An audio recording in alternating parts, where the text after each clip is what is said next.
So what if I told you that the students who are getting the absolute highest grades right now aren't actually the ones pulling all-nighters Right. or, studying the hardest. They're actually the ones acting more like, well, like middle managers. Yeah, that's a perfect way to describe it. I mean, just picture this for a second. Hmm. You are staring at a blinking cursor on a totally blank document. You're in your second year of university, and for some ungodly reason, every single lecturer has looked at the calendar and decided to just drop a massive assignment in the exact same week. Oh, the classic bottleneck. It's the worst. It's terrible. You've got essays, you've got these incredibly dense lab reports, and like a coding project that looks like absolute gibberish. The deadline is, say, 6 hours away.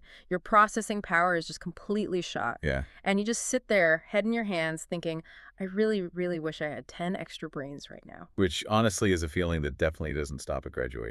I mean, that visceral panic of cognitive overload, it's pretty much the defining bottleneck of modern knowledge work. Whether you are a student facing finals or just, a professional staring down an inbox full of unread reports, human working memory has a hard cap. It really does. When you exceed that cap, the system just crashes. Completely crashes. And the crazy thing is, we have all the information in the world right in our pockets. But the access to that massive amount of data is exactly what's paralyzing us. Exactly. And that paradox is, that's exactly where we're starting today's deep dive.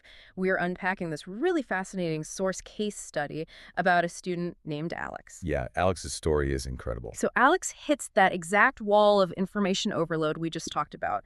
But instead of giving up, Alex goes down this massive rabbit hole and figures out a way to survive by basically assembling a highly specialized AI squad. Which is such a brilliant shift in perspective if you think about it, Yeah. because the average person still treats artificial intelligence like it's this magical vending machine. Yes, the vending machine approach. Right. They type in a prompt, they push a button, and they expect a fully finished essay or like a flawless spreadsheet to just pop out. Right. But Alex realizes that trying to use one AI for everything is, well, it's kind of like trying to use a hammer to bake a cake. Right.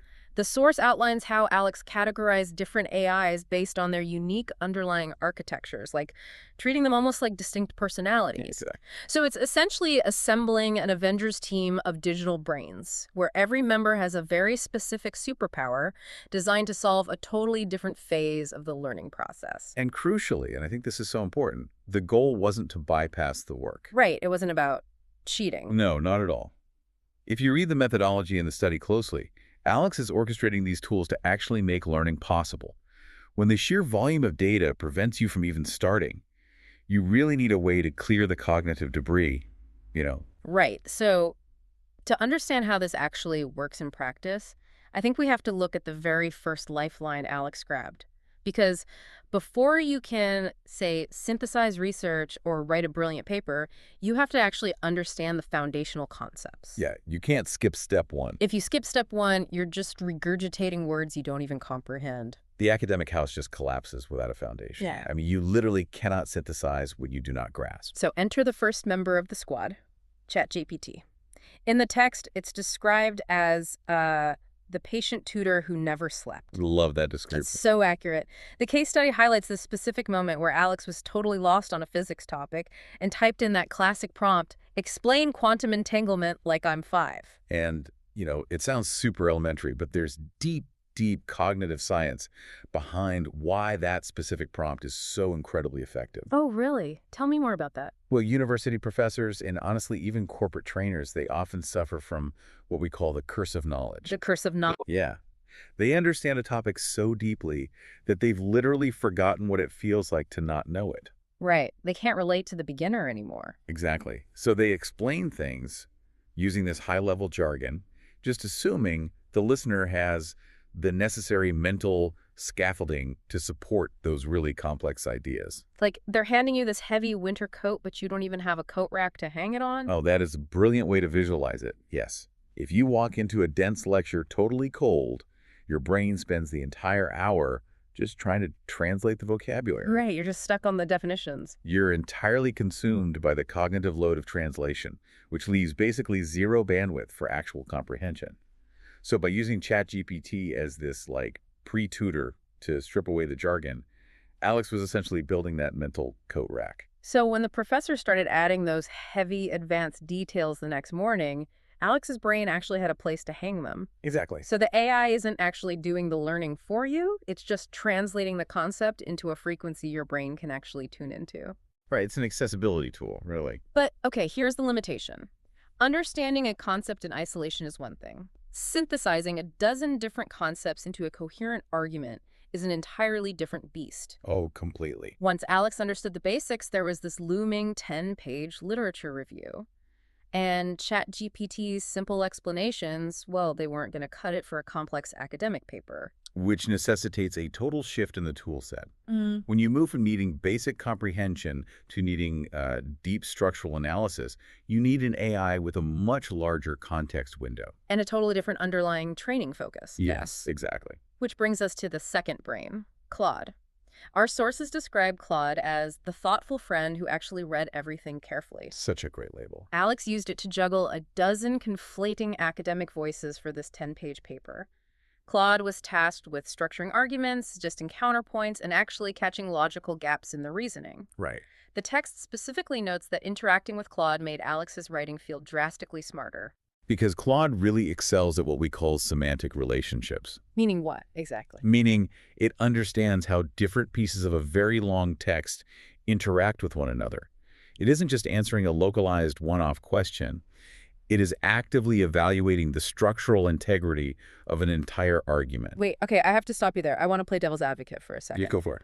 If Claude is structuring the arguments and suggesting the counterpoints and catching the logical gaps for a university-level paper, where is the line between a thoughtful friend and just a ghostwriter? That is the big question. Because it sounds suspiciously like Claude is just doing the homework and Alex is taking the credit. I mean, it is the absolute most common critique of AI in education right now.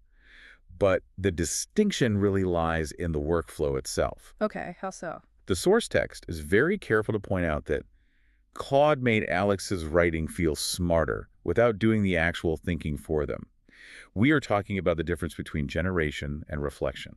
Break down that difference for me, because if the AI is pointing out the flaws, isn't that technically generating the critique? Well, think about the mechanics of writing a 10-page paper entirely alone. You suffer from really severe tunnel vision. Oh, definitely. You get so lost in the weeds. Right. Because you know what you mean to say? Your brain automatically fills in the logical leaps. You don't even notice that paragraph 3 completely contradicts the premise you set up in paragraph 7. So true. Traditionally, finding those blind spots requires taking your draft to a professor's office hours or handing it to a peer. Which takes days, and honestly, most peers are way too polite to tell you that your argument makes absolutely zero sense. Precisely. So Claude steps in as this immediate, totally objective sounding board. It doesn't rewrite the paper for you. It acts more like a building inspector. Building inspector. Yeah, it scans the blueprint and says, hey, this load-bearing wall over here is flimsy, or you have a bridge here that doesn't actually connect to the other side. Ah, okay. Yeah. So it points out the canyon, but Alex still has to figure out how to build the bridge. You nailed it.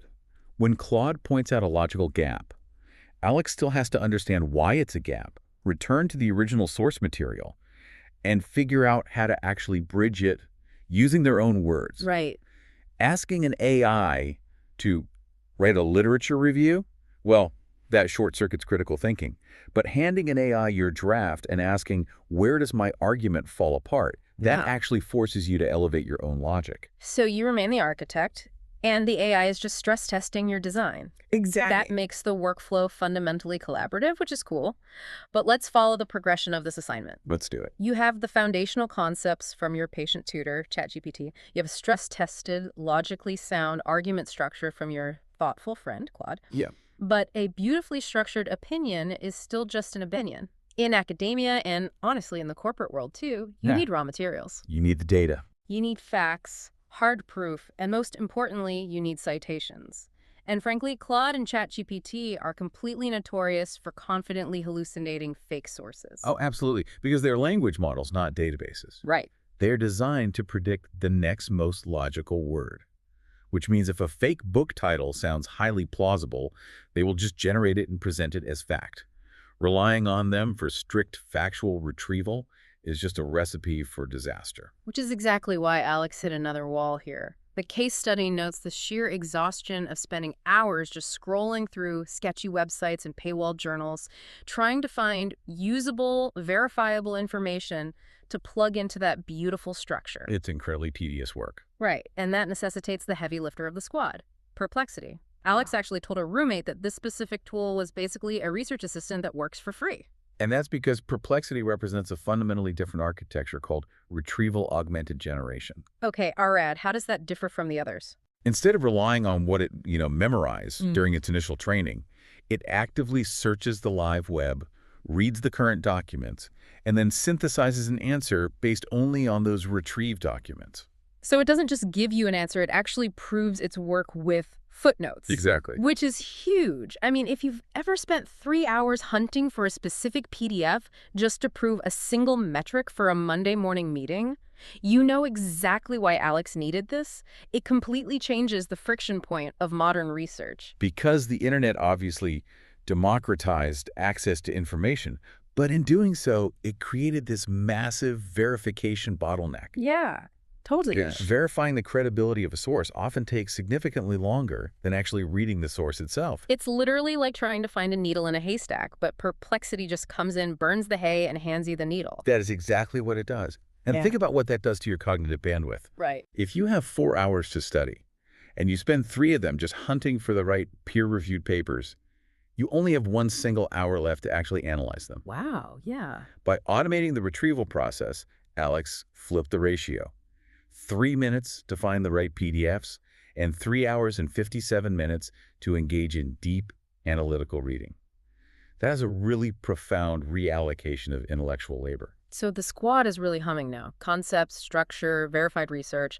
But writing papers is only half the university experience, right? Right. Eventually, the semester rolls on, the library gets super crowded, and exam season arrives. The stakes totally change from creating something over a few weeks to having to retain information under intense pressure in a 2-hour window. Like a completely different stressor. Because having all the verified sources in the world doesn't help you at all if you can't remember them when the clock is ticking. And the transition from creation to retention is really where most students falter. Why is that? Well, reading your neatly organized notes is a completely passive activity. Your eyes scan the page, but the brain isn't necessarily encoding that data into long-term memory. Ah, got it. According to the case study, this is exactly when Alex brought in Gemini. Its role was strictly exam prep. Right. So creating practice questions, summarizing massive decks of lecture slides, and basically breaking down the logic of past exam papers.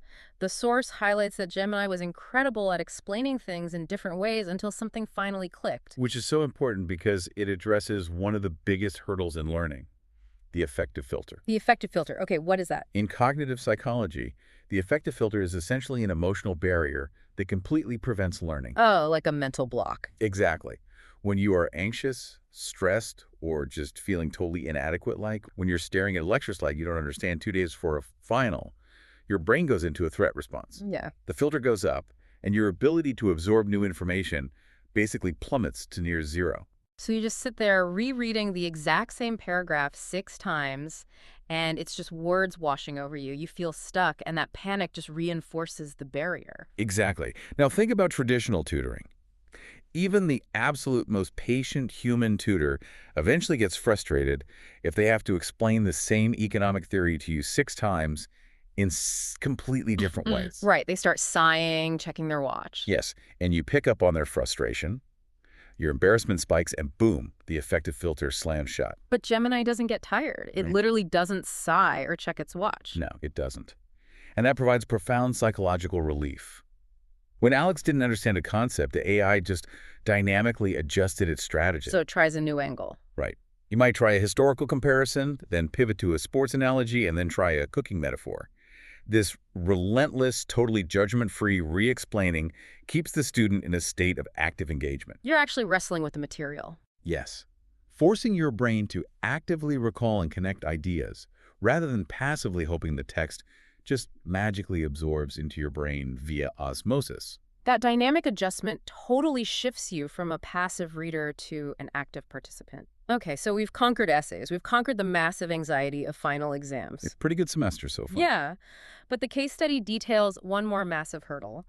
University And honestly, life in general isn't just about reading, writing, and discussing theories where you can get partial credit for a well-argued but slightly flawed point. Right. Sometimes you are dealing with rigid, completely unforgiving logic where there is a definitive right and wrong answer. The pass-fail world of computer science. Yes, exactly. Alex had these complex coding assignments. And for this, all the thoughtful structuring and patient analogies in the world wouldn't help.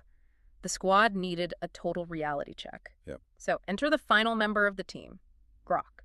The source notes that Alex used Grok specifically for straight talk.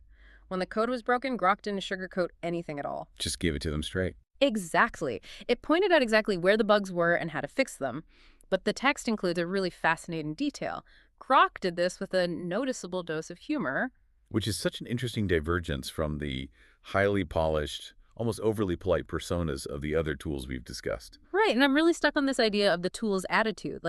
If Grok is just debugging code, why does the humor or the straight talk actually matter at all? I mean, a missing semicolon is a missing semicolon. Right. It sounds to me like Alex is just projecting a human personality onto a giant calculator. I get that. It might seem like anthropomorphism, but the tone of the feedback is actually incredibly crucial for maintaining endurance. How so? We just talked about the effective filter during exams. Well, coding introduces a completely different kind of psychological friction. Absolute failure. Meaning there is no B- in coding. It either runs or it completely crashes. Precisely. And anyone who has ever written software will tell you that debugging at 2 in the morning is a uniquely soul-crushing experience. Just red text everywhere. Yes. It is just you and a machine that rigidly refuses to cooperate, returning the exact same red error text over and over again. Yeah. Dealing with that level of absolute failure repeatedly, it leads directly to burnout. I can imagine. The temptation to just slam the laptop shut and walk away is immense. Because it feels like the computer is just coldly punishing you for not being smart enough. Yes, exactly. So what Grok is doing here, by providing straight, accurate answers with a side of sarcastic humor, is acting as an emotional buffer. Oh, an emotional buffer. Right. It changes the dynamic of the interaction. Instead of feeling like you're being judged by an unfeeling machine, it feels a bit more like you're sitting in the computer lab with a slightly cynical senior developer who just points at your screen and says, well, you forgot to close this bracket on line 42, so of course the whole thing blew up. What did you expect? Haha, right? It's the spoonful of sugar to help the reality check go down. Exactly. That little bit of levity kind of diffuses the tension. It keeps Alex from spiraling into total frustration.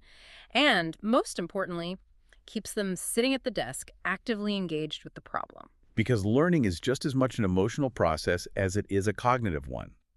Managing that frustration is literally half the battle of acquiring a new, difficult skill. Wow. So if we step back and look at this entire Avengers team, ChatGPT breaking down the dense concepts, Claude acting as the structural building inspector, Perplexity hunting down the verified bricks, Gemini Relatable. navigating the Let's exam talk about the anxiety, modern and Grok university providing that experience. emotional buffer Second for year rigid hits, coding. and We suddenly really have to every look at the lecturer overall decides impact to this drop had on massive Alex's life. assignments We in do. the And the exact case study same is week. very grounded in this You are conclusion forced to here. juggle This wasn't dense a lab magic bullet. reports, No, long-form it wasn't a fairy essays, tale and at all. complex Alex didn't coding just sit on the projects couch all playing at video once. games while the It AI squad inevitably somehow leads to earned a that one 4.0 Thursday GPA. night. Right. You are The staring assignment down still a took a massive completely amount blank of hard document. work.